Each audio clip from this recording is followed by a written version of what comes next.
This episode of the SwitchCast is produced by Ethan Auburn, our honored Patreon backer, and SwitchCat.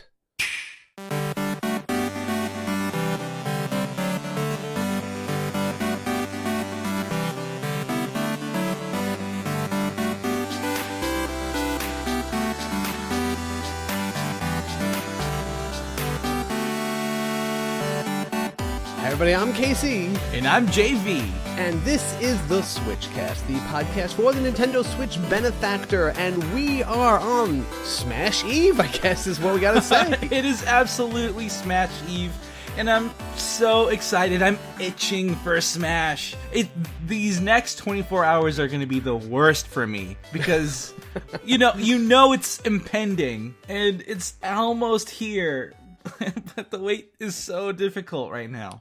Now, this is the first time I've actually gone and done a pre-download purchase of a game. I've always, if I've been waiting for a game, I would either reserve it at, the store and I'd get it that day. But I felt like for Smash, what I wanted to actually try to do is really be on that excited cusp of the game being released, having it preloaded on my system, and the minute it goes live, just launch it. That's... I want to be there. I want to be on the countdown with everybody, just ready to play it at launch. It's true. As much as everyone loves, Breath of the Wild, Mario Odyssey, there's something about Smash Bros. That really brings a lot of Nintendo fans together. And even if you're not a fighting game fan, or if you're even not a fan of 70% of the roster, there's still characters in here that you can like, especially if you're just a Nintendo diehard like us. It just helps that it's a game that you're going to be playing with other people.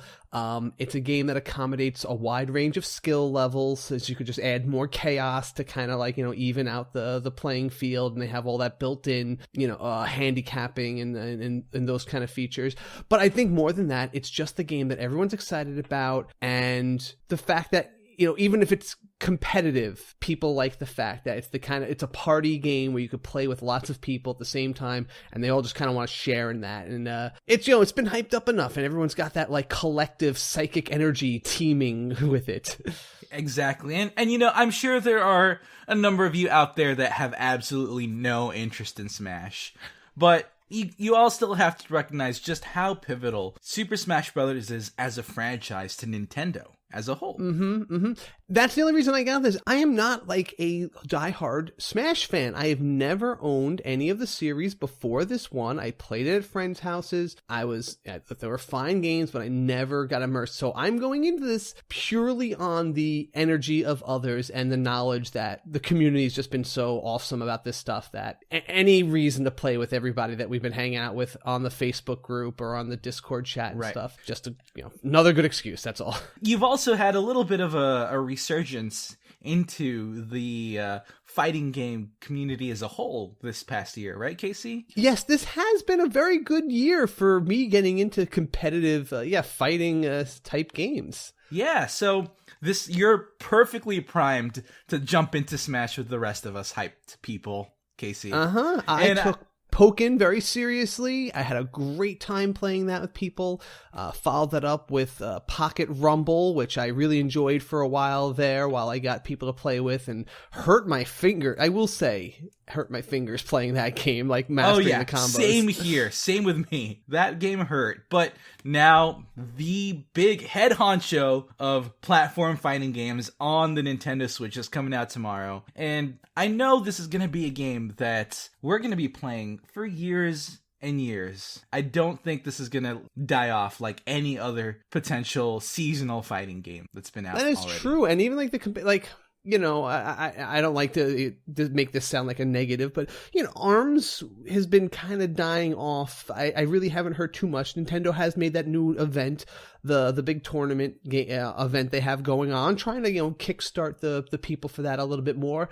But it didn't have longevity in the same way that something like Smash could do. But it was a great, it was a great run. It was an early game. ARMS is definitely, it's like recognized as a good game. There are still a couple of tournaments and the community still exists, but you would definitely count it as a bit more of a niche game. With Smash, there's going to be a universal level of excitement and hype for this. And even if you don't necessarily play it on a competitive level, you know that if you're going to pick up the Switch and maybe you have a couple friends over, Smash is going to see play throughout the year, at least bit by bit or during events. Yeah, right.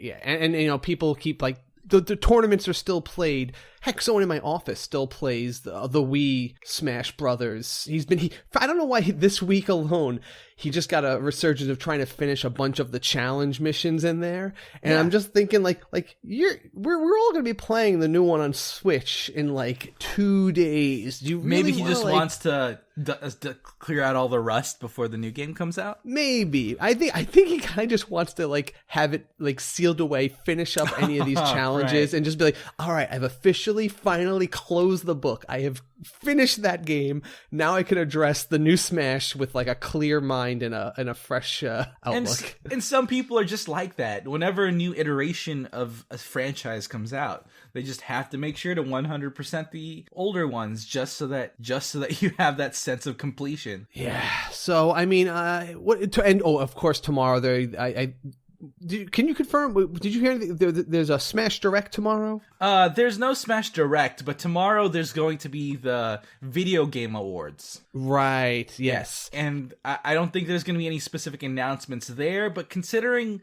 they did tease, actually. They specifically did tease some sort of announcement, not necessarily for Smash, but maybe we'll mention it later in the news. But we probably are going to hear something tomorrow.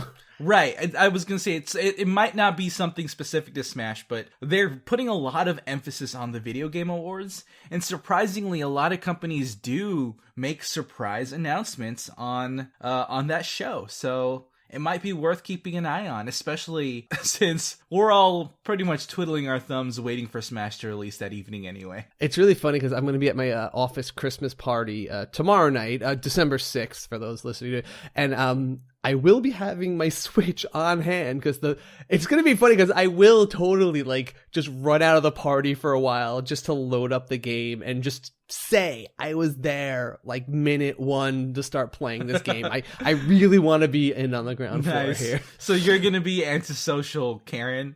I will do that sometime. Honestly, look, I am a social butterfly, but I go so heavily into it that I drain out and then I need to like escape and I need to like go into my own like little isolation booth for like 30 minutes sometimes, recuperate and then go back recharge.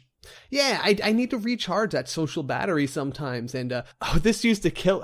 My mom hated it because like I would go, let's say like we had like a family party, like a wedding even or something like that. I would always be like the most outgoing person in the family talking to everyone, like, but I would then, after like maybe an hour of that, I would run off. I remember when my cousin's weddings, I would run off like outside and I was playing Phoenix Wright 2 at the time, and I played that out on the sidewalk for like a half hour while I would recharge, and they're like, what are you doing out here being antisocial? Like, hey, I put in my hour. I put in my time. I put in my time. You give me this break. I need a breather. I need to absorb some Phoenix Wright, and then I'll come back in and I'll be all cool and suave again. Yeah, and I can definitely relate to that. That's for sure. So that's my plan for tomorrow. I do have some really cool long-term plans at work too, though. Oh, that's right. I've heard about this. Yes, I actually asked you for some advice. They wanted to start a Pokemon League at work, and we're actually organizing a Let's Go, Pikachu Eevee kind of a league where we're going to do a draft. And we're going to probably lay out a list of all the Pokemon that are available. Basically everything that has the stats of Arcanine or below, right? Nothing like Legendary and up. Right, none of the Ubers in this generation, essentially. Basically, right. And then we're going to do a draft amongst everyone who's going to pick which, one on their team, one at a time they're going to pick. And then we're going to make a team based out of the ones we have, and we're going to just play each other every couple of, we'll have days where we play each other. And I was like, this sounds like a really cool idea. And we'll probably have short seasons so we can do a new draft like every couple of months. But I was thinking this is a perfect thing to bring in to our community if anyone's down for that. Yeah, I definitely would be interested in trying to run something like this for the SwitchCast. I actually tried to maybe propose this idea to all of my coworkers at work, and they were like, that sounds cool, but Smash is coming out. That is a trick. Yeah. But you know what?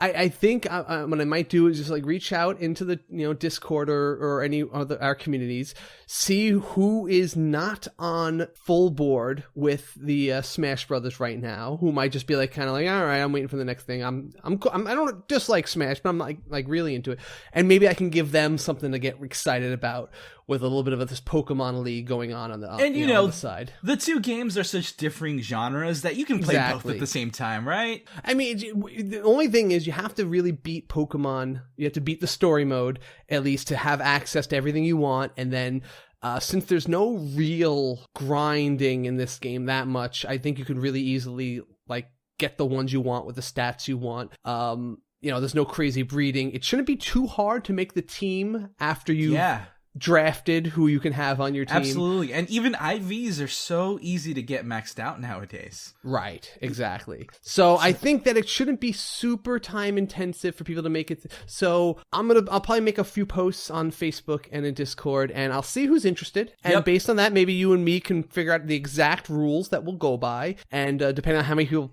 come in, we'll have these are the Pokemon. Maybe some could be picked more than once depending on how many people are available. Yeah, absolutely. I'm actually pretty excited for this idea, since I think it'll work really well. Now, what I do want to hear about is that Switch topics that you're gonna start recording this weekend, Casey. Yes, so I got my panel together. We're gonna keep it small. Just it's gonna be a 3-person panel right now. Because there's 9 main characters in the game, and I figure if we each focus on the story of 3 characters, yeah, it's a good way to divvy it up. Yeah, and we kind of just have to know those 3 characters. Just gotta work out the timing. That's always the hardest part with people who live different lives, especially now with people having family and holiday stuff going on and work parties. So we'll see how it works out, but I'm going to definitely do all I can to get us together and record that this weekend, edit it within the next week after that, and we'll have that ready for everybody who wants to hear, or at least everyone. It'll be available exclusively to our Patreon backers at first, and afterwards, I will then release the previous Switch topics, our Legend of Zelda Breath of the Wild one, on the Facebook and on the website. For sure. And, speaking of which, while you're doing all that, I definitely would recommend you listeners checking out our social media. So we have Twitter, so that's twitter.com/theswitchcast, and check out our Facebook group as well. And lastly, I really implore you guys to join our Discord chat. That's really the hub of activity for the SwitchCast community, and as you probably have heard plenty of times, we host tournaments, we play games with each other. It's one of the best communities I've ever been a part of, and I implore everyone who's not trolly and who's very friendly to join us on Discord. No one has regretted it yet. I've dragged a few people who are like, I don't do that kind of thing, or I don't do the chat room thing. And once they're in there, they're in. They're in, and then they really enjoy it, and they get pulled into some games sooner or later, and they realize how much more they enjoy their Switch after they have cool friends to play it with. Yeah, absolutely. We're just a couple of really cool folks who are happy to play Nintendo Switch games with you. We're chill people, Totes chill. Totes chill. But we have a Switch Focus. This is our special annual holiday gift guide. JV and I have been accruing all of the things we think might be good gift purchases for the various targets on your shopping list this year. And we hope to be helpful to you in that way. So we have a whole lot of games, a whole lot of other types of gifts planned, and of course the news rundown at the end of the show with all the new releases and our picks for the down the pipe games to be excited for. Absolutely, let's go.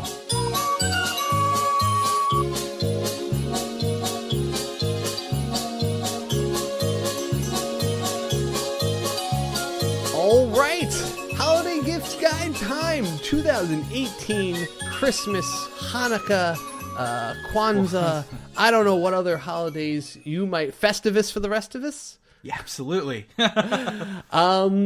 JV, you went and you got our template from last year. So yeah, we'll follow the same categories of Switch players and fans, and maybe we'll talk about. I made my own list of some ideas. You wrote down a whole bunch of cool games and other ideas. Some of these are going to be evergreen ideas. We might repeat a few generalities, but some of these things might be new or different. So what do you want to start with? Well, I definitely want to emphasize the fact that all of the suggestions that we have last year are still completely relevant. So it would be a good idea to hop on back to the previous episode and check it out, just in case you want more ideas. All right, so why don't we kick things off then with someone who didn't have the Switch last year, who maybe just got one this year or sometime fairly recently, and maybe needs a few of the things that, the standard starter tools for a Switch owner. Now, one of the most controversial requirements to the Switch nowadays is a memory card. Okay, right, yes. Yeah, so nowadays, memory cards are becoming more and more essential to Nintendo Switches as games start adding different content onto the memory card outside of just what's included in the cartridge. So, if you're ever going to give someone a Switch, it is definitely a good idea to get a memory card as well. Okay, that's fine. Now, is there a bigger the better? What's the rank? What kind of prices should they be shooting for? I think that's the main thing, because people, I mean, right now, maybe it's too late to start really looking for the deals, but usually if you just kind of wait it out, you could usually find like great deals, but like how much memory should they get them and for what kind of price? Nowadays, you can probably get away with 32 gigabytes. I would recommend 64, 128 gigabytes. And usually those sizes go on sale online pretty regularly. So now that it's the holiday season, keep an eye out for those micro SD cards and see if they're on sale to bundle with your gift. Okay. If they're not going to be heavy digital download players, you could probably get away with something like 32 gigabytes. Okay. And you know what I'll say? Don't necessarily be swayed by the ones that are branded with the Nintendo logo and stuff. There's nothing special about those ones as opposed to just one that you can buy from a generic one from Best Buy. And once they stick it in their Switch, they will never see that logo again. I have not taken my memory card out of my Switch in the past year, so don't necessarily pay more because it has that. Just buy the most memory for the price you can get. Now, if you want to be a little bit more discerning, there are differences in memory card speeds that you could worry about, but if they're a casual gamer, or if it's that speed or performance wouldn't really bother someone, don't worry about that aspect. Otherwise, you should research on memory card speeds, and that might be helpful. Okay. One thing that I got for Christmas last year that I think is one of the better little pieces of Nintendo Switch gear that I got, and is going to be useful for anyone who actually takes their Switch on the go, is a portable battery. And the one I got was an Anker Power Core, and I have been extremely happy with this since then. And they even now have one that is Nintendo Switch branded. It's actually the same model that I got. It just has a little extra laser etching. I don't think it actually costs any extra either, so that's like, a piece of branding that's pretty nice. I personally like this one. There's like the 20,100 edition. That's the Switch one. And there's a few other sizes that they should go for about $60-$70. There's really the best thing to look for is just the size. They all should give you at least 2 or 3 full system recharges. So just find one that's the right size for how they transport things. Like if they have a backpack, there's ones that are really long and thin and they fit into nice pockets smoothly there. There's some that are maybe a little more compact and maybe have a little less power, but that's really good for someone who doesn't really carry a bag with them. Might just want to stick this in a pocket somewhere on their jacket. That's really what I think is the most important factor, the convenience of carry factor. They all the Anker ones have a really good power supply in them. So that's just it. Just get the biggest one that you think that they can conveniently carry and fits the budget. It's really invaluable to have. And it also works on their iPhone and stuff like that. Right. I was about to say, this is actually a little bit of a multi-dimensional gift, because while you can use that portable battery on the Switch, you can also have them use it on their iPads, on their phones, on anything that really charges based on a USB plug. So if you want a gift that's a little bit more general, then a portable battery would be really helpful. Yeah. And also, if you're getting the one that's branded with the Nintendo Switch logo, at least then you 100% know it will not have any problems with the Switch, whereas some battery, like you might have to look up the right power delivery speeds and voltage, the ones that reach amperage, that type of stuff. All that stuff. If you don't want to have to worry about any of that and just blindly pick one and solve this purchase,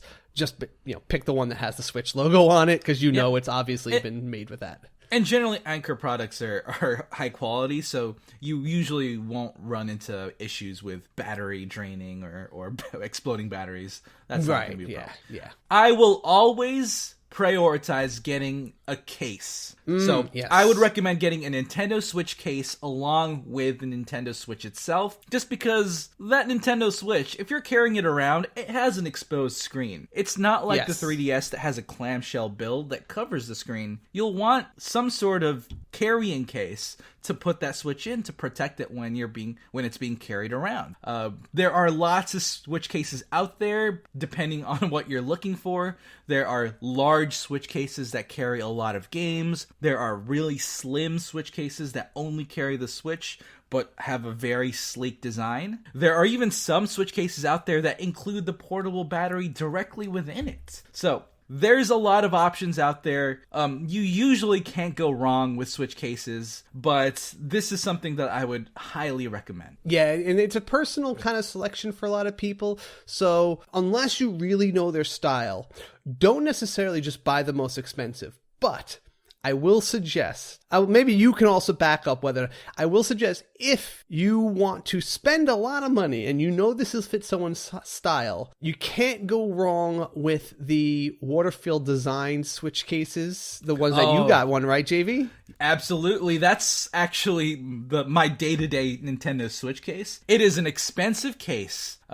Upwards to around maybe the $100 range. Yeah, I think like some of the cheaper ones go for $50. Like that's their cheapest one, but they're all made of like leather, like real leather. Right.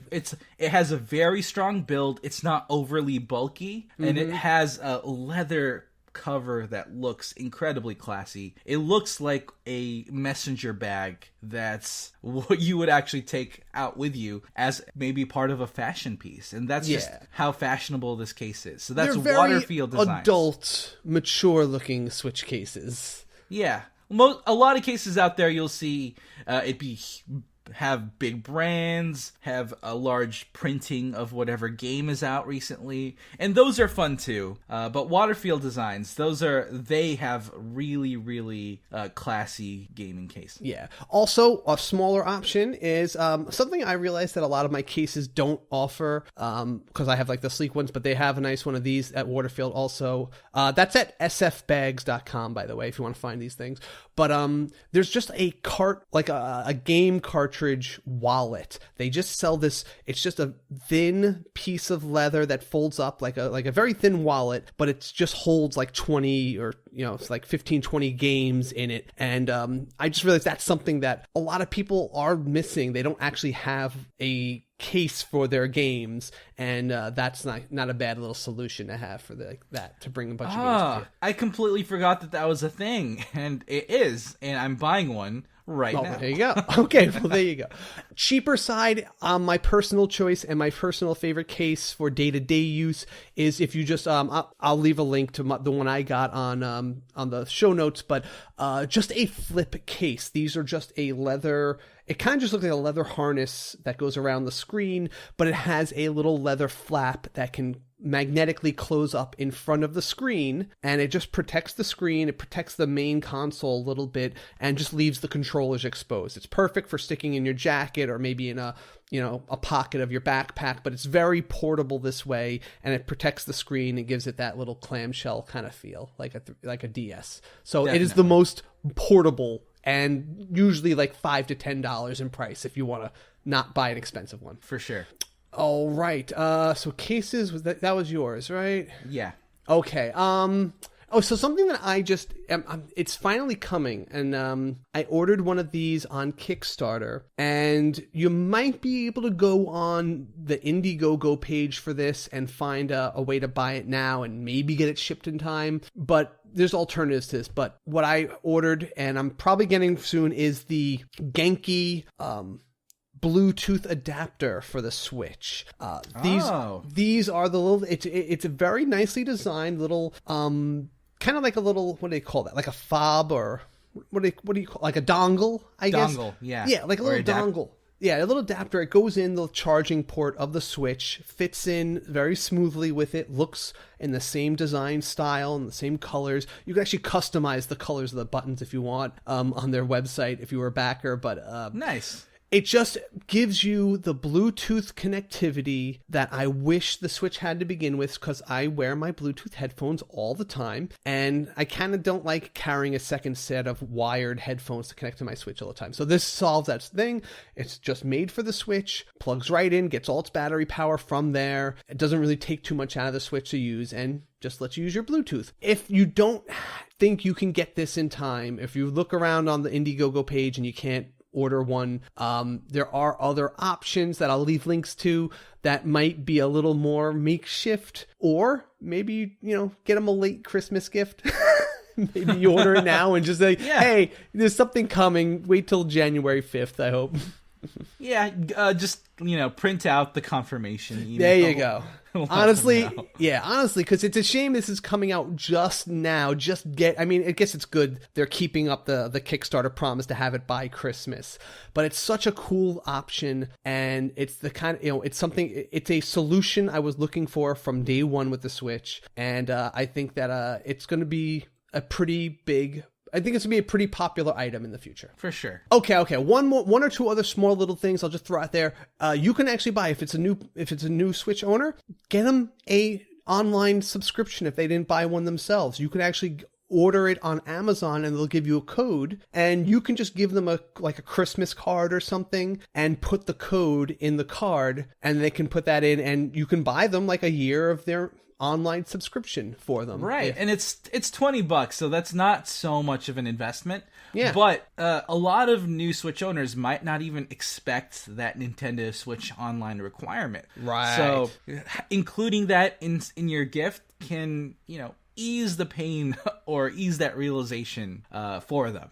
And right. I think that would actually be really beneficial, above even maybe some of the other things we've mentioned. Yeah, right. I think that'll, and gives them access to all those NES games that are available. So even if they don't have a lot of games yet, that ton of free games come along with that as well. So yeah, absolutely. All right, what do you want to move on to next?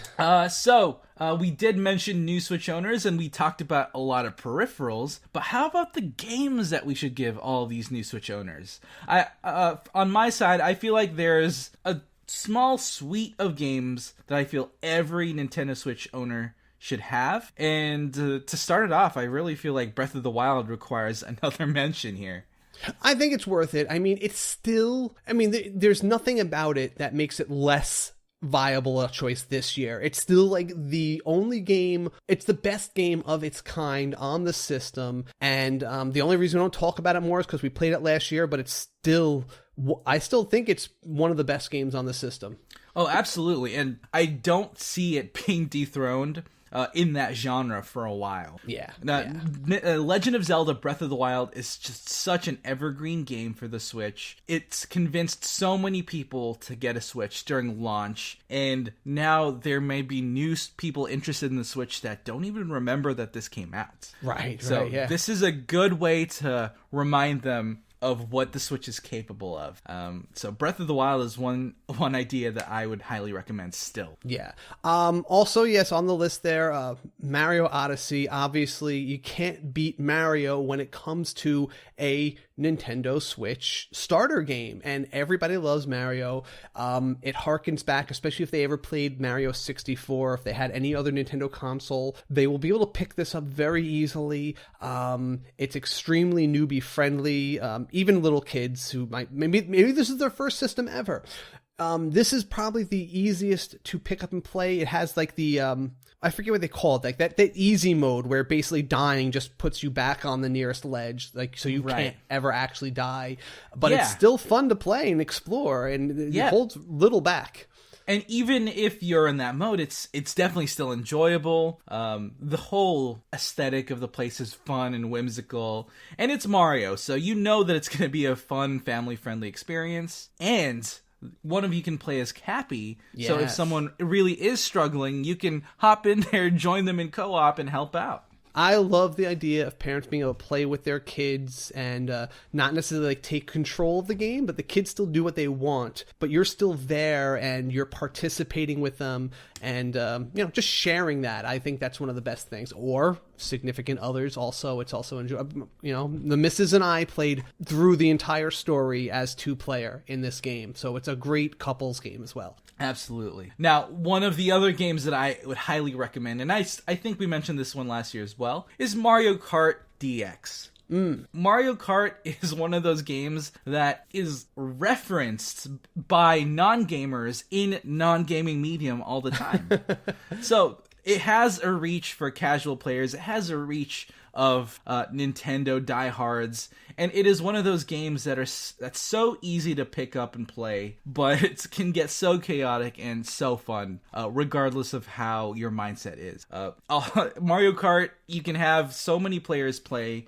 You can play it by yourself. It's one of the most versatile games in the Nintendo Switch library, and that's one of the reasons why I would recommend it. And you can still easily get online games. People never stop playing Mario Kart. So it's been a year now still also, and you will always be able to find an online match with people. And so that's always enjoyable. If you let them test out that online code they got.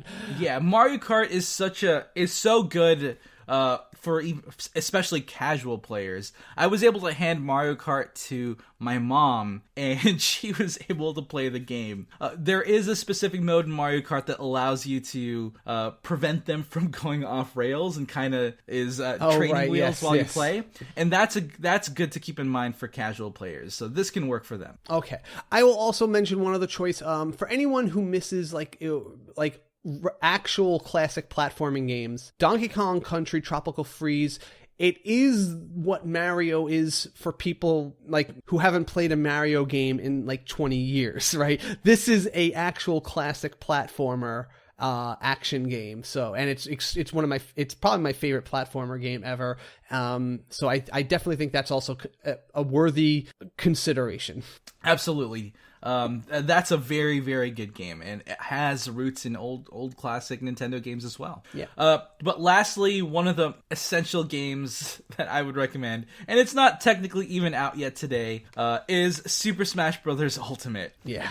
This is one of the games where if you know they're a gamer of any sort or a Nintendo fan and they're interested in the Switch, this is a safe purchase for them, just because of how wide-reaching Super Smash Bros. Ultimate is. Similarly to Mario Kart, it's so versatile in the way you can play very casually or competitively in a party setting or in a tournament setting. Super Smash Bros. Can work, and it's just a safe bet. Yeah, very good. All right, so in the next category of players, those are all the essentials for anyone new. Any one of those will probably be happy with anybody who just got their system. What about maybe someone who's had it a little while, but they're not a hardcore gamer? Let's look at some casual players. What other titles might be more fine-tuned for that style of gamer? Now, I definitely don't want to discount this game because it can get competitive as well, but I would highly recommend Pokemon Let's Go Eevee or Pokemon Let's Go Pikachu to a casual player. Pokemon Let's Go Eevee and Let's Go Pikachu is very fine-tuned to be a lighthearted and casual Pokemon experience. If someone used to play Pokemon a long time ago but kind of died out and doesn't really consider themselves a real hardcore gamer nowadays, Pokemon Let's Go can ease them back in, and it can really give them a fun casual experience, especially if they've already kind of dabble into Pokemon Go already. Okay, that's awesome. Yeah, that's a good choice.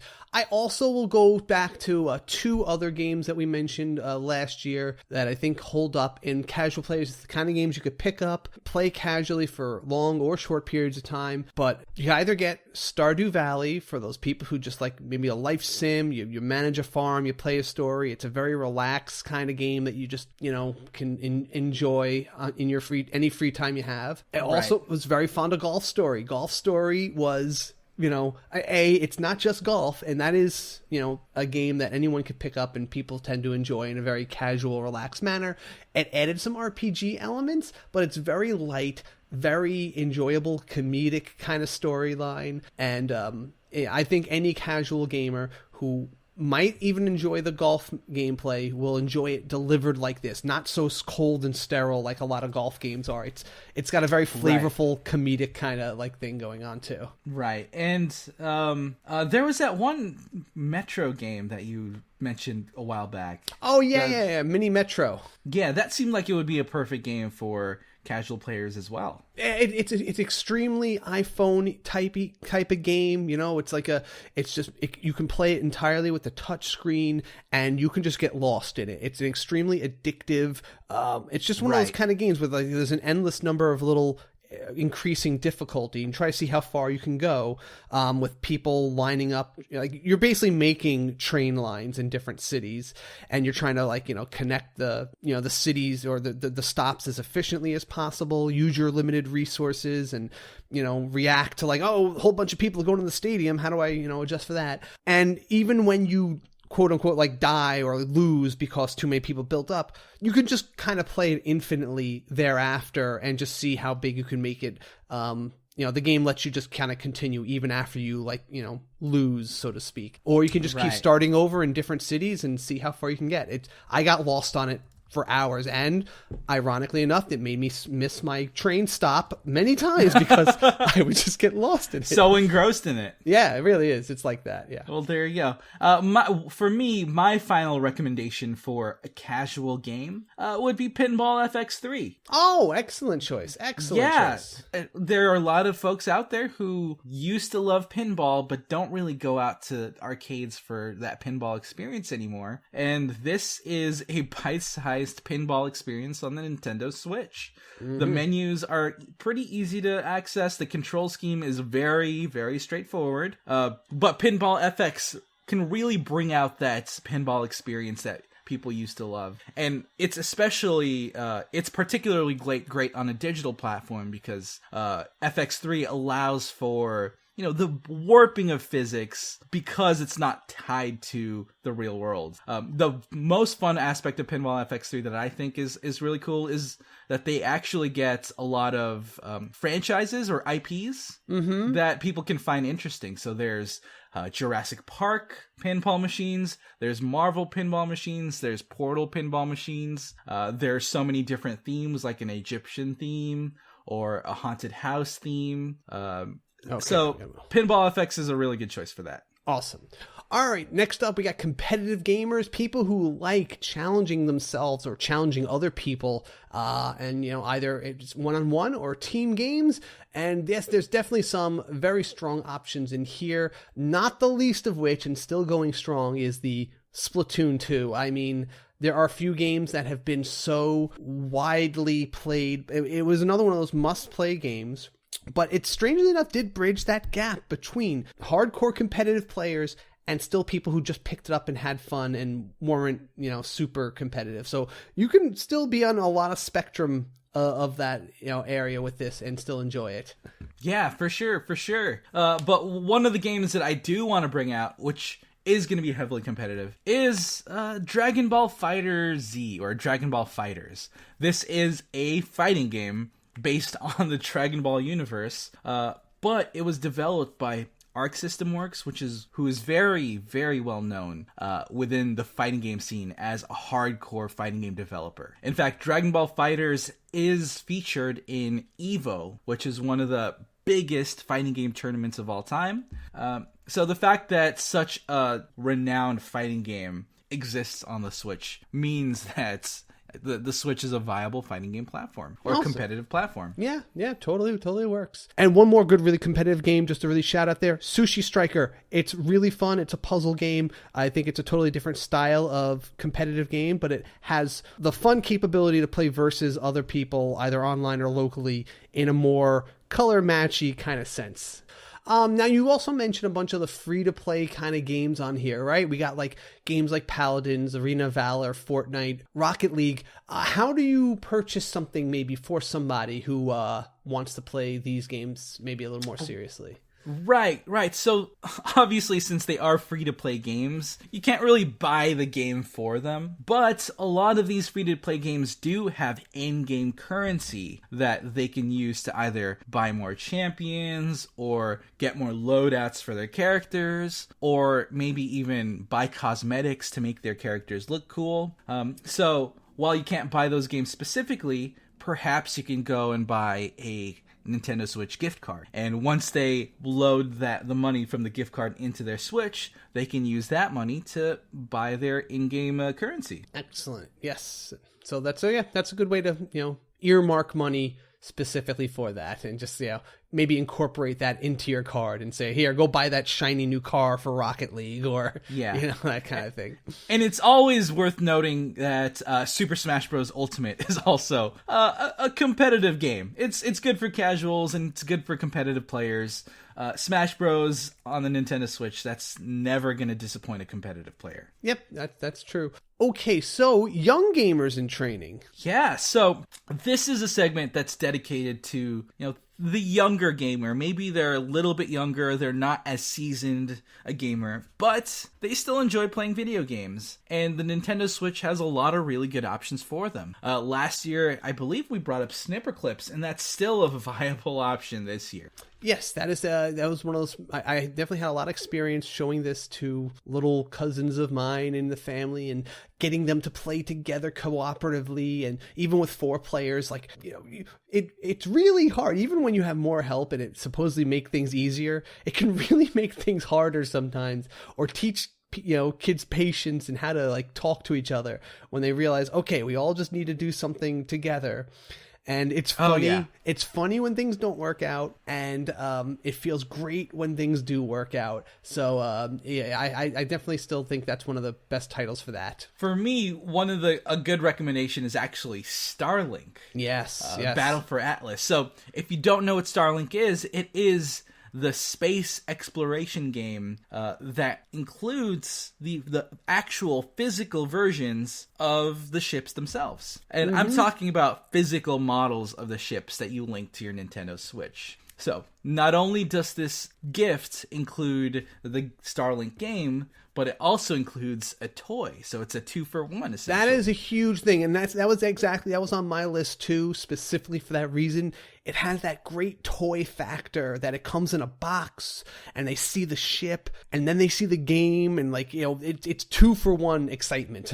Yeah, the interaction between the game and the physical ships, it works very similarly to the Skylanders or Disney Infinity or Amiibos. So if they're already kind of used to that physicality, this is something that'll excite them for sure. One really big aspect of Starlink is that it is also cooperative. Drop in, drop out cooperative. So if your child, or if the kid's having trouble within the game, maybe they're in a bit of a difficult spot, or there might not be grasping the controls as well as you'd like, you can hop in, help them out, and just escort them on their adventure. Nice. I think one of the best things that happened for kids in general for Nintendo Switch was the release of Nintendo Labo. It's just such a perfect activity and game. It doesn't get them just sitting in front of a TV. It gets them creating stuff with cardboard. And I will suggest, if you're thinking of getting this for someone, the variety kit is probably the most bang for your buck. It's the easiest way into it. There's a lot of smaller projects from the start with, and then they can work their way up. If you really want to go all in, or maybe someone else wants to buy a little side thing too, you can also get them they have the customization kits that are just basically markers and stickers and other things to help customize all the cardboard they make, and it could become a really full on activity, and it can absorb a lot of their attention. Yeah, and just thinking about it, I imagine a kid opening up a Nintendo Labo and getting to work on all of the cool cardboard projects on Christmas Day. Yes. That sounds like a really, really fun Hallmark moment. And when it comes to video games nowadays, it's really nice to integrate something physical with something digital. So it's good to have kids work with their hands, being creative with their hands, and then bringing whatever they're doing onto a video game or onto a digital game. Mm-hmm. Now, quickly for a purely digital experience, I actually recommend Kirby Star Allies. Interesting. This is Kirby is a platforming game, but it's always been a very happy, very whimsical, and very forgiving platformer game. Kirby Star Allies is on the Switch, and it is very forgiving, and it is a lot of fun. And if the kids are a little bit older, it can teach them the fundamentals of how platforming games work. And once maybe they master Kirby Star Allies, they can begin to graduate to other more difficult platforming games in the future. Nice, yeah. This also has the benefit of you being able to hop in and co-op with them. So that's a benefit too. Bridging the gap between young gamers and gaming, I guess we call them illiterate players, like people who just aren't like your dad who doesn't know, who's never really picked up too many games before and just kind of likes to fiddle around with a few small games here or there, or just someone who might not be totally knowledgeable of the language of gaming or hasn't have a lot of experience with them, things to ease them into some fun stuff. A few good options for there. I personally think Captain Toad is one of the best options in this world. It's extremely approachable, but it's so easy to take control of because he doesn't have like crazy moves like Mario, right? He doesn't jump around a lot. He just walks, and you just climb ladders and you walk and you maybe pick up some things and throw. But it eases you in with very, very low level puzzles. It's really just about exploring these very confined areas, these cubes that have all the little nooks and crannies to poke your nose in. And it almost feels like a little toy in your hand because you're just going in this, in this cube and you're trying to find the items. And it's not hard. It's made for kids, so it could actually be a very good young gamer game, but it's not so kiddie. It has a few extra modes that I think an older, a more mature player still finds enjoyment out of it, and right, without being overwhelmed with controls. Yeah, absolutely. What I like about Captain Toad is that it's a fixed area, so there's very little risk to actually get lost in a platforming world. Right, so. Yeah. For me, one of my recommendations would actually be Mario Party. Since I'm sure everyone has played a board game at some point in their life, but Mario Party has a lot of that board game aspect built into it. And if you know Mario Party, it is essentially a board game interspersed with mini games in between. Now, if you're a gaming illiterate player, the control scheme for Mario Party is incredibly simple. Most of the controls you can do can be performed with one Joy-Con and with very simple movements. So traversing the board game aspect of it is very simple, and even hopping into the mini games can take very little effort as well. And they even give you that nice ease into it factor with you can practice the mini game before you actually have to play it. Right, and usually the mini games themselves only have 1 or 2 inputs total. Right. They might just use one button, or they might just use the motion controls, or they might just use the joystick. And the part of the fun can be trying to figure out how to get the controls to work the way you want it. Yeah. So overall, I think that's a really good experience as well. One other one I'll throw in there, because it's such a simple, it's based on the simplest concept in video game ever. Spirit Sphere DX, which is basically advanced Pong. It has characters, it has a few extra moves they can do, but you really could just play this moving your character as a bumper, and you play Pong in different areas. Like there's some areas with bushes or maybe like a volcano, stuff like that. But it's very simple to learn, and you can just start picking up a few more of the characters' moves, or just pick your one character and kind of learn them. But it's also fun because not only do you play the computer, you can have anybody else grab the other half of your Switch and it just becomes this single, screen 2-player game where each person is defending their side of the screen with their character. So it's easy to play with anybody, and it's just extremely easy to pick up and learn. And like I said, it's advanced Pong, which is, Yeah.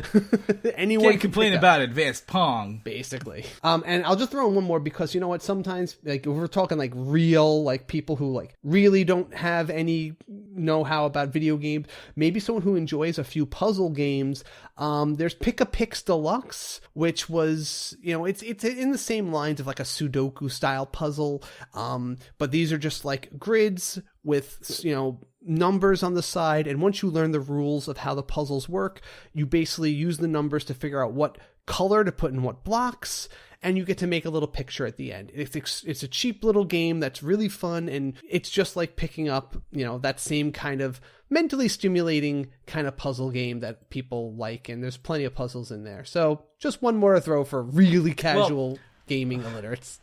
And lastly for me, it's always worth mentioning, Mario Kart DX. It does have that on-rails mode where essentially a gaming illiterate person can hold down the accelerate button and just go forward. Yeah. And they can't really fall off. So even my mom, who is a huge gaming illiterate person, can play Mario Kart, and so can anyone else.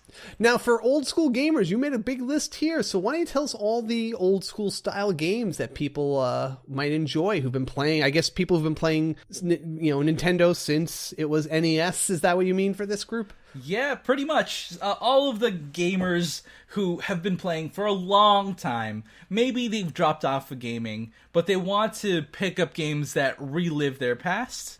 This is definitely the category for them.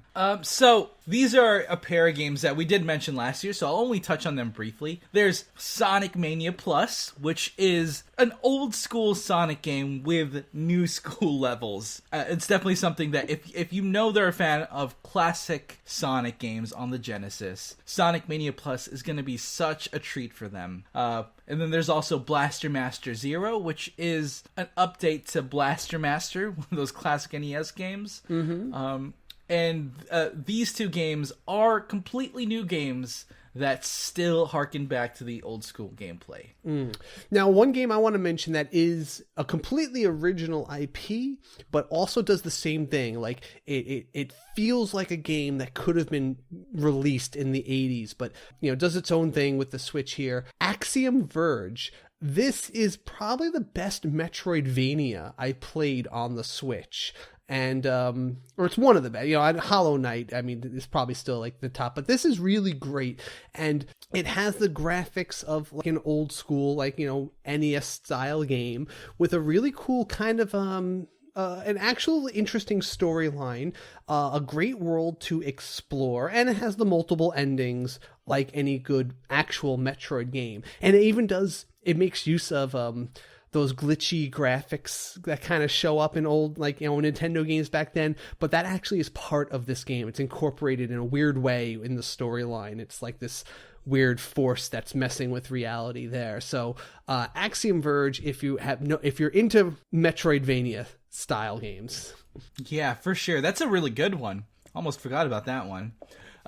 But if you are into the Mega Man style games, there is a new Mega Man game that people can get into. It's Mega Man 11. Now, the graphics are definitely more updated and it looks like a more modern game, but it still takes the classic Mega Man gameplay and just adds more modern twists to it. So if someone was a fan of the original Mega Man games, then Mega Man 11 is a really cool updated twist on that. But if you know that they really only like the original Mega Man games, the Nintendo Switch has the Mega Man Legacy Collection or the Mega Man X Legacy Collection. Those are collections of the old school Mega Man games that you can play on the Switch. They actually have different modes that let you do score attacks or going through boss rushes. So it's the classic Mega Man experience with a couple added modes to really add value to the collection.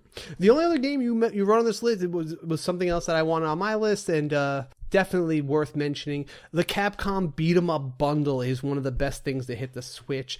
A whole slew of classic style brawler games, co-op, online connectivity.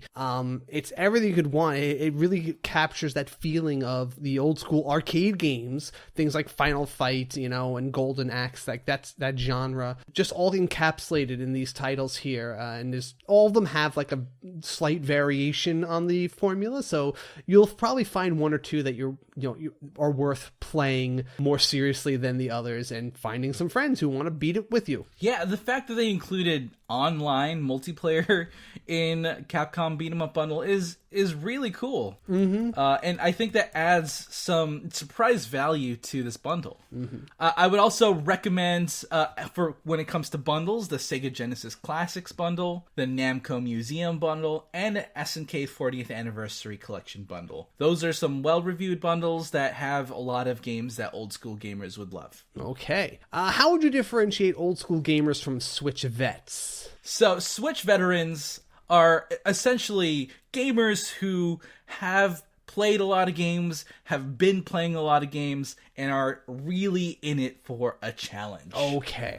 So, one of the most challenging games and challenging franchises that I would recommend for Switch vets is Dark Souls Remastered.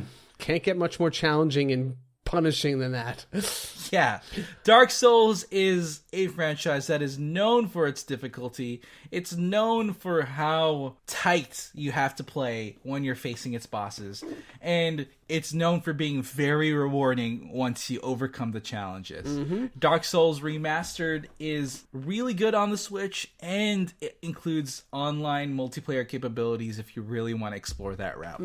In the same vein, actually, I was going to suggest Monster Hunter, another very challenging game, very rewarding. It's more of a co-op focus, though. It's about finding a team of players who want to go and take on the boss monster challenges of it together, and show their skills and back each other up against these, immense bosses. And since it's co-op, it actually is a little more accommodating to, bringing in a new player. Like if you have someone who's maybe not that skilled, as long as they have a skilled player kind of showing them the ropes, they, they'll tend to get up to their level in time. So it's a game you need at least one really good player to kind of, to enjoy. Yeah, when it comes to both Dark Souls and Monster Hunter, these are two franchises that you can really immerse yourself in. You can really study the monsters, get to know the bosses, and dive into the franchise for future iterations to come. They are definitely investments that could be worthwhile to the Switch veteran player. Now, one game I would also recommend would be Diablo 3 Eternal Collection. Now, Diablo games are known to be pretty loot heavy and they're essentially action dungeon exploring games. And if you want to really push yourself within Diablo 3, you can explore hell modes or infernity difficulty. There's a lot to really take in as a hardcore veteran gamer in Diablo 3. I'll also throw in there Hollow Knight. Not that it's a super hard game, but it is a massive Metroidvania. It's a very popular indie game with a great art style, but it's just has so much content that you have to dedicate a lot of time to exploring every corner of this really big map they programmed into it. It is probably like the pinnacle of the Metroidvanias on here. It's like, whereas I said Axiom Verge was the best example of like an old school Metroidvania. This is kind of taking it to the modern day level and using finer graphics, more refined challenges and skills, and a little bit of narrative in there as well to just take it to that next level, I think. Yeah, and lastly for me, I would definitely recommend Bayonetta, which is an action beat-em-up game kind of similar to Devil May Cry or other Platinum type games. It has that beat 'em up style where you can go in, smash a bunch of enemies and feel really overpowered. But there's a lot of mechanics to approaching different style enemies and different bosses where you have to really figure out the timing and figure out the openings that you can take advantage. It's definitely a much more beat 'em up, faster style, and it can get a little lewd sometimes, but Bayonetta is a fun experience that I would recommend to a veteran as well. All right, narrative-driven gamers, people who are looking to play, as opposed to JV's usual saying of the story doesn't really matter. These are the games where the story does matter. Yeah, so if they're not the reader types, they don't want these games. But what games do the people who are story-driven enjoy? So, right off the bat, if it has the word Chronicles in the game, obviously it will be narrative-driven. Yes. So, Xenoblade Chronicles 2 and Valkyria Chronicles both are JRPGs, though they do span different gameplay styles. And narrative is definitely, the story is definitely a big part of these games. I mean, I understand why you would lump Valkyria Chronicles in JRPG. It is a very I think it's more accurate to call it at least like a J strategy game. Yeah, you're right. Xenoblade Chronicles is a J turn-based RPG. Valkyria Chronicles is a strategy RPG. Right, with a lot of anime trappings around it, and a good story, though, with the characters, and that gets progressively more anime at points. Definitely more anime, I'm sure. To explain this difference in the type of stories, Xenoblade Chronicles is a fantasy/sci-fi setting, right, with a classic RPG type story. Valkyria is more of the steampunk World War setting, so use that as more of a basis for determining which game might be more appropriate for the person you're shopping for. For sure. Another noteworthy addition to this is actually Undertale. Undertale is a 1632-bit style RPG that's gotten a really, really cult following. And it's a really subversive in its RPG styling. Another nice one that could also overlap with old school gamers would be Octopath Traveler. You cannot get more of a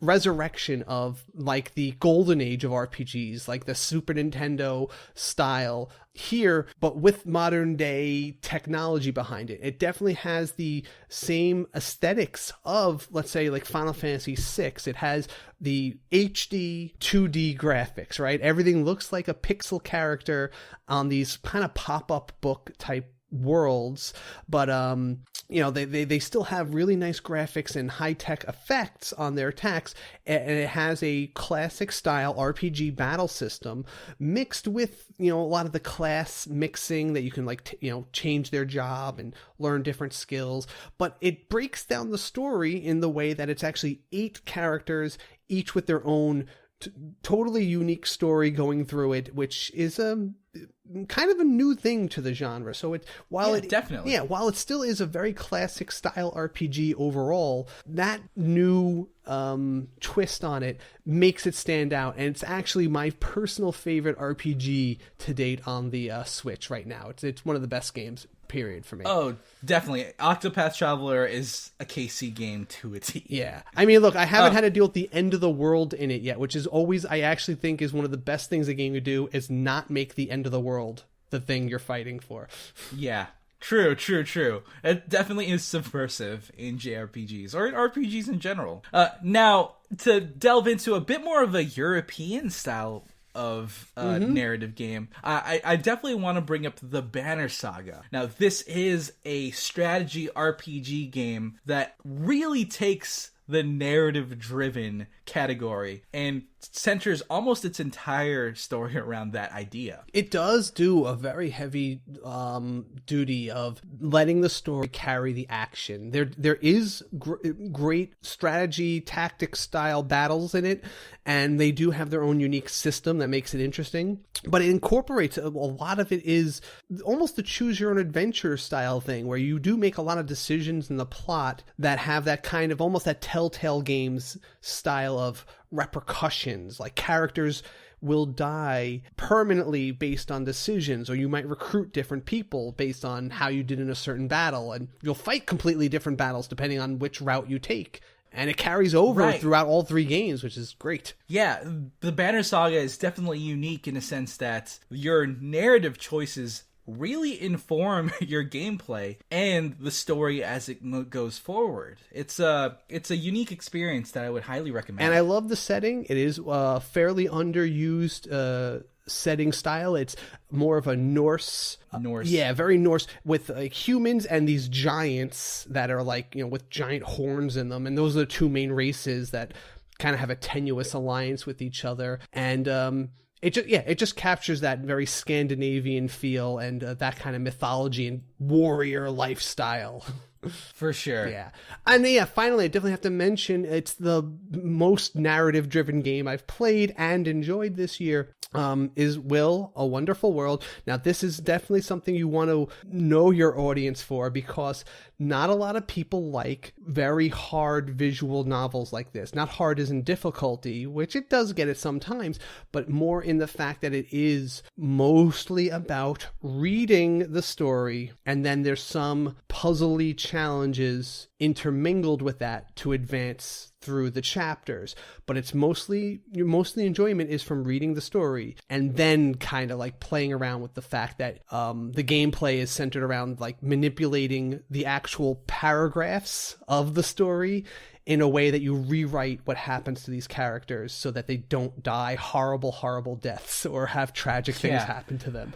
Yeah, it's 100% worth noting that these games are pretty dark. This is I've shown JV a few of these darker things that happen in this just in our conversations, and he will attest that it is not for the faint of heart. No, it definitely explores very mature themes at times. Yeah. So know your audience. If if it's a reader type or someone who maybe likes puzzly type things like a Professor Layton type game, they might be in the right mindset for Will, A Wonderful World.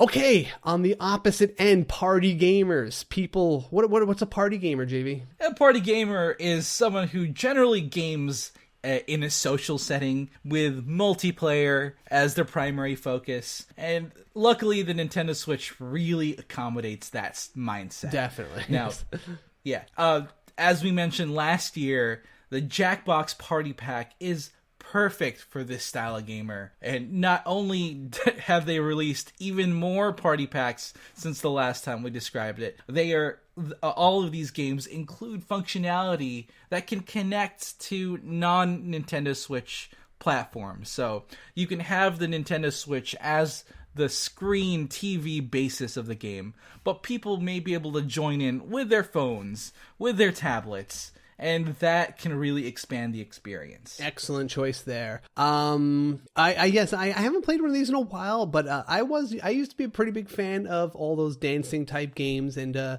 Just Dance was really fun. Especially, it's one of those games that's great to open up on Christmas, and now everyone like kind of has to try and embarrass themselves in front of the rest of the for sure.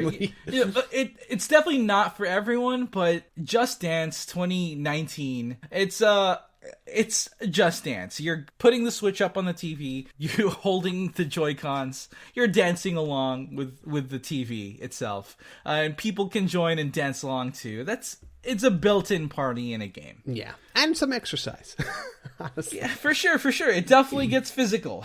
Some of the dances can get really difficult if you really want to follow along. Mm-hmm. Now, of course, this category cannot go by without the mention of Super Mario Party. Oh, yeah. It's in the name. Super Mario Party has been the basis of so many party games over the past many years, and Super Mario Party on the Nintendo Switch is a very solid entry in that genre. So I cannot recommend Super Mario Party enough for people who are gamers and want to really kick their friends' butts in multiplayer mini games. Now, something that takes a little different turn, like a lot of the party games are very high energy, very action-driven style of games, or just like the crazy mini-game stuff. I definitely want to throw in one that has proven to be a pretty decent party game for my style of party players, which are tabletop gamers and the such.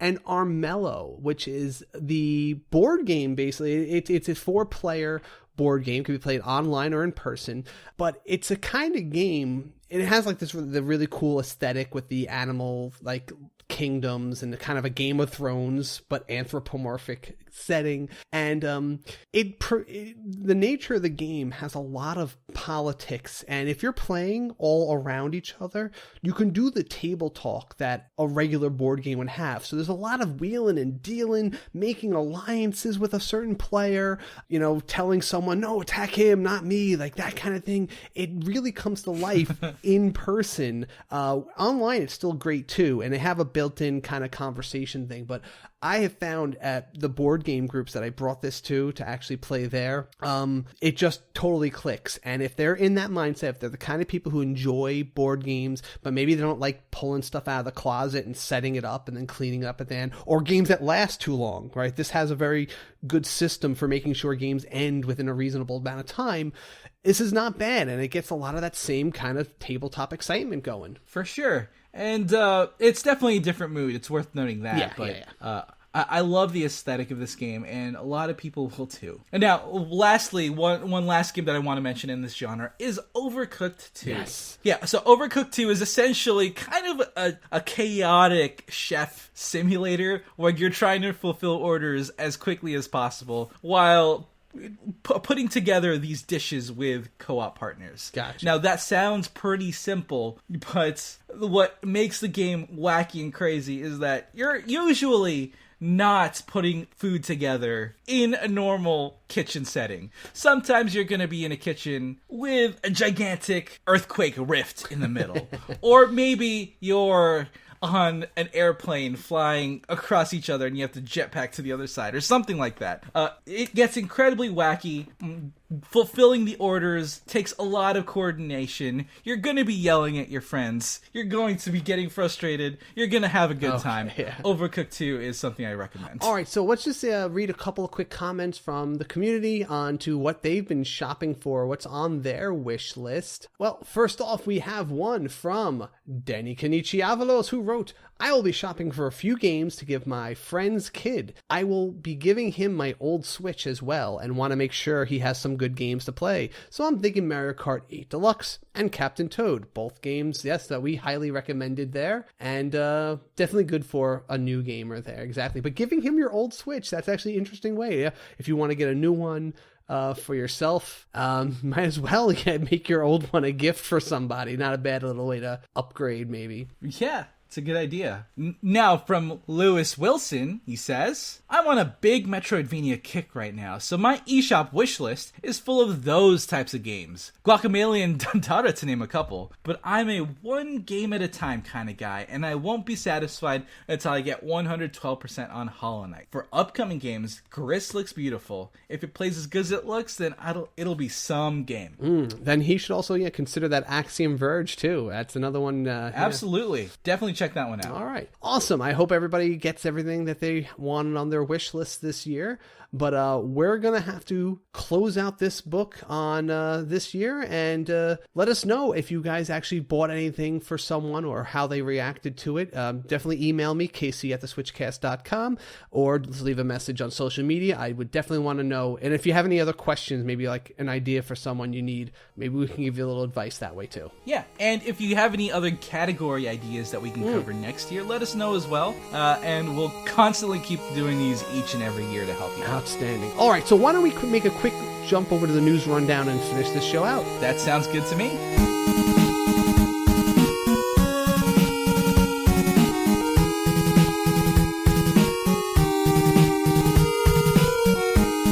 All right, news rundown, and here are your headlines. As we mentioned before, the Game Awards are going on today, actually, and Nintendo did tease that they would have some sort of reveal. There are a couple of possibilities based on a few things that were leaked, or little rumors that have been passing around. The first of which was that it could be related to Metroid Prime Trilogy for Switch. This coming after a Swedish retailer posted on their site a Metroid Prime Trilogy item purchasable that will be released February of 2019. Of course, they haven't confirmed anything yet, but last year was when they announced the Bayonetta 1 and 2 package, so it could be fitting that they finally, they announced this. It would actually make a lot of sense because once Super Smash Bros. Comes out, it's kind of the last big game that people are really looking forward to that we know of, and they might want to throw another carrot out there for people to be excited about the Switch in the future. This is the perfect time to release that announcement, I think. And also a distant possibility, it could be Fire Emblem related. They did just launch or relaunch the website for Fire Emblem Three Houses, which is scheduled to be coming out. I don't know if it has a date yet, but we're supposed to learn more about that in May during this special Fire Emblem Expo that they're going to be having in Japan. So that might be more likely what we'll find out about that, but who knows? Those are the two big mystery things that have shown up recently that could be hints. For sure. Now, when it comes to newer editions, it looks like we are getting 3 new games that are being added to the Nintendo Switch Online NES library. So I believe we mentioned this previously, but to reiterate, we are getting Wario's Woods, Ninja Gaiden, and Adventures of Lolo. Oh, I love Lolo. Lolo was a cool puzzle game, and he was a cool character, and I rented that on NES a couple times to beat it. Well, there you go. Well, I love Ninja Gaiden, which is a very, very difficult platforming game where you played as Ryu Hayabusa. That was crazy difficult. Yep, I don't know how we managed to beat it back then. Yeah, just seriously. time, I guess. Fortnite is getting a creative mode. This is something they kind of talked about for a while, and something I kind of think we both wished would come to the game at some point, but it's a little bit more of a Minecrafty sandbox mode. You can make your own personal matches. Apparently it looks like there's like a movie maker mode in it too, where you can like shoot like scenes, kind of like what's that thing they do with like the red versus blue, like they did with like the Halo. It's filmmaker or something like that. Yeah, like that kind of thing, right? So it looks like it's just gonna be more of a playful mode, so you can, or just a way to practice without being shot at. So yeah, like you can cool. make your own machinima essentially. Yeah, exactly. So that's something I actually was hoping would come for a while now. All right, so we're also just recently they released the Pokemon Let's Go Pikachu and Let's Go Eevee soundtrack, which is now available on iTunes for $10. It's definitely a soundtrack that hits the nostalgia of all of those folks that played the original Red, Blue, and Yellow. So it's definitely. I've been looking up a lot of the tracks, like the orchestrated versions, some of my classics. Always really good stuff. Absolutely. There. All right, JV. Here comes the newest Splatfest for us to argue over. Friends or family? I wonder if we're actually going to argue about this. So for me, sorry, Mom, but I'm going to pick Friends. All right, well, it's kind of tough for me. Oh, you know what this reminds me of? My old philosophy on this, now that I remember. There's family, and then there's relatives. See, there you go. That's how I do. I'm feeling that for sure. Yeah. So you know what? I'll go with family on this one, because family are like, my friends who are like that close, Yes. I'm down for that. All right. We do agree. All right. Yeah. Down the pipe, some games. Actually, there's one title here I definitely want to make sure I mention.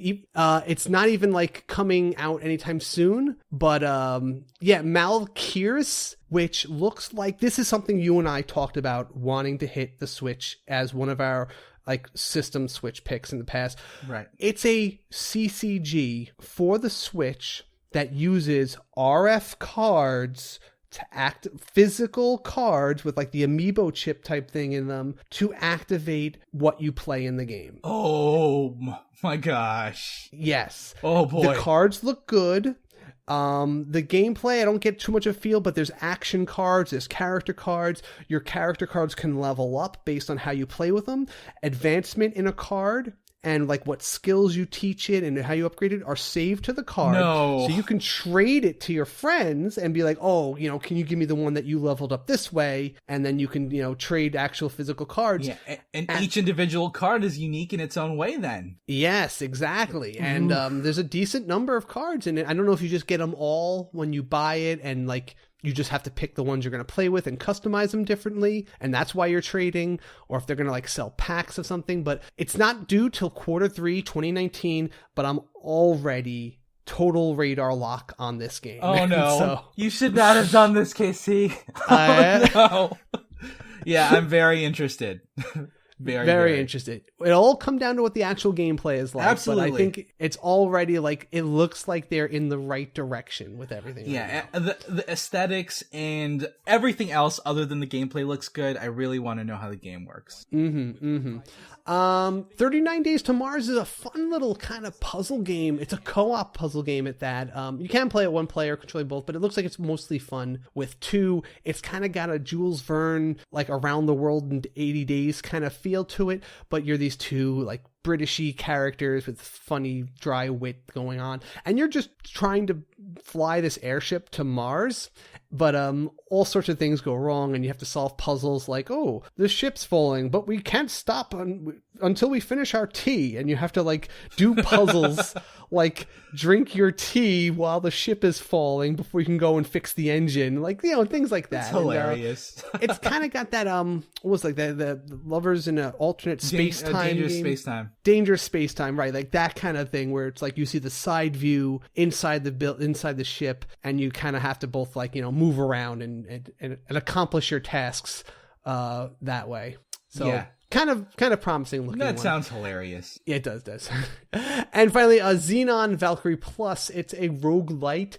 Just looks like a really cool kind of it's a procedurally generated game, so I'm always iffy about those, but it looks pretty cool because it has good boss fights. It sounds like it actually has an ending, so while the stages and the levels you explore and beat might be random, I think it has a definite progress and a really cool action style just from looking at it, and kind of reminds me a bit of like a Hollow Knight kind of world. I don't know. Definitely. But yeah, it's got a good art, got a good action.